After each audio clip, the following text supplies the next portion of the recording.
Upcoming ప్రోమోలో కేడీ governments Hyderabad టెక్స్టైల్స్లో మంచి విజయాన్ని సాధించి ట్రోఫీ గెలుచుకున్నందుకు గాను పురుషోత్తం గారు వాళ్ళకి పార్టీ ఏర్పాటు చేస్తారు. ఆ పార్టీకి పురుషోత్తం గారు, సునంద ఫ్యామిలీ, ఆనంది ఇంకా ఆఫీస్ స్టాఫ్ అంతా కూడా అక్కడికి వచ్చి సెలబ్రేషన్స్ చేస్తూ ఉంటారు.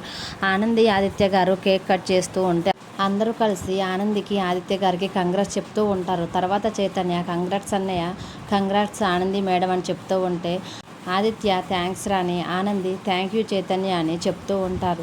తర్వాత పురుషోత్తం గారు మనం సాధించలేము అనుకున్న దాన్ని మీరిద్దరూ సాధించి అలా మన కేడీ గవర్నమెంట్స్ని తారస్థాయికి తీసుకువెళ్ళారు. ఈ సెలబ్రేషన్స్ని మనం తప్పకుండా ఎంజాయ్ చేసి తీరాలని పురుషోత్తం గారు ఆనందిని ఆదిత్య గారిని చూస్తూ అంటుంటే అప్పుడు సునంద గారు కూడా మనం చేయగలమా అనుకున్నది మీరిద్దరూ కలిసి చేసి విజయం సాధించారని, దీని ఇంతటికి కారణం మీ ఇద్దరికి కంగ్రాచులేషన్స్ అని సునంద గారు కూడా ఆదిత్యని ఆనందిని విష్ చేస్తూ ఉంటారు. తర్వాత పురుషోత్తం గారు సునందతోటి ఇంకా మనం చేయాల్సింది ఒకటి ఉంది సునంద గారు అని సునందతో అనేసరికి అప్పుడు సునంద ఏంటి పురుషోత్తం గారు అని అడుగుతూ ఉంటారు.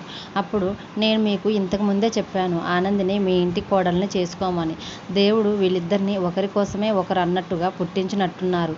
ఇప్పుడు మనమందరం కలిసి ఆదిత్యకి ఆనందికి పెళ్లి చేసి వాళ్ళిద్దరిని కూడా ఒకటి చేద్దామని పురుషోత్తం గారు చాలా సంతోషంగా సునందతోటి అంటూ ఉంటారు. ఆ మాటకి అక్కడే ఉన్న ఆదిత్య, ఆనందితో పాటు ఆఫీస్ స్టాఫ్ అంతా కూడా చాలా షాక్ అయి చూస్తూ ఉంటారు. తర్వాత దేవుడు ఎప్పుడో వీళ్ళిద్దరికీ బంధం వేసినట్టున్నాడు సునంద గారు. మనం వీరిద్దరిని పెళ్లి అనే బంధంతో ఒకటి చేద్దామని అని చెప్తూ ఉండేసరికి అక్కడే ఉన్న శశికాంత్ ఒక్కసారిగా దేవుడు ఎప్పుడో వీళ్ళిద్దరిని జతపరిచాడండి అని అంటూ ఉంటాడు. ఆ మాటకి పురుషోత్తం గారు అలాగే శశికాంత్ వైపు చూస్తూ ఉంటే అవును నేను చెప్పేది నిజం, వీళ్ళిద్దరూ ఎప్పుడో భార్యాభర్తలు అయిపోయారు. ఆ ఆనంది మా ఇంటి కోడలే.